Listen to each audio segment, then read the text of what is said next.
যেন হলিউডের রহস্যময় ভিলেন তিনি। খুনে হাসিতে শত্রু বধ করতে পারেন, ঠোঁটে হাসি ধরে রেখেই ভাঙতে পারেন হৃদয়। গত বছর ওয়ানডে বিশ্বকাপে সেটা ভালোভাবে টের পেয়েছে ভারতীয়রা। ইন্ডিয়ার বিপক্ষে ফাইনালের আগে সংবাদ সম্মেলনে বলেছিলেন 150 কোটি মানুষকে চুপ করিয়ে দিতে চান। পরে মাঠের খেলায় সত্যি সত্যি সেটা হয়েছিল। ভারতের মাটিতে ভারতকে কাঁদিয়ে রেকর্ড 6ষ্ঠ শিরোপা উঁচিয়ে ধরেছিল প্যাট কামিন্সের অস্ট্রেলিয়া।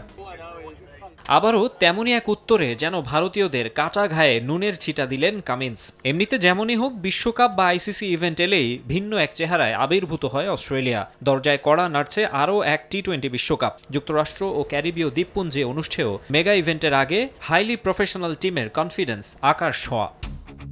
আইপিএলে সানরাইজার্স হায়দ্রাবাদের অধিনায়ক হিসেবে খেলছেন কামিন্স।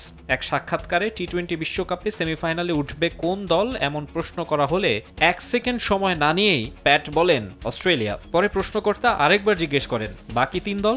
এর জবাবে তার উত্তর, আপনি যে কোনো 3টি বেছে নেন, আমার যায় আসে না।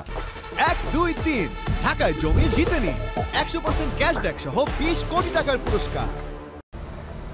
ভারতীয়রা কামিন্সের কথা ভালোভাবে নেয়নি মোটেও, তবে তাতে কি বা যায় আসে। টেস্ট চ্যাম্পিয়নশিপ ও ওডিআই ওয়ার্ল্ড কাপের কারেন্ট চ্যাম্পিয়ন ক্যাপ্টেন কামিন্স। আইপিএলেও শিরোপার রেসে ভালোভাবে আছে তার দল। টি-20 বিশ্বকাপে অস্ট্রেলিয়াকে নেতৃত্ব দেবেন মিচেল মার্শ। তবুও দলটাকে ওন করেন প্যাট, সেটা বোঝা যায় কথায়। ইতিহাস বলে অজিরা এমনই। স্টিভ ওয়ার, রিকি পন্টিংরাও on and off the field ছিলেন ঠোঁট কাটা দৃঢ়চেতা। প্যাট কামিন্স তো তাদেরই উত্তরসূরি। যাদের ক্যাবিনেটে বিশ্বকাপ ট্রফির ছড়াছড়ি, তারা তো ফেয়ারলেস থাকতেই পারেন। মাকসুম আলম খান, সময় সংবাদ।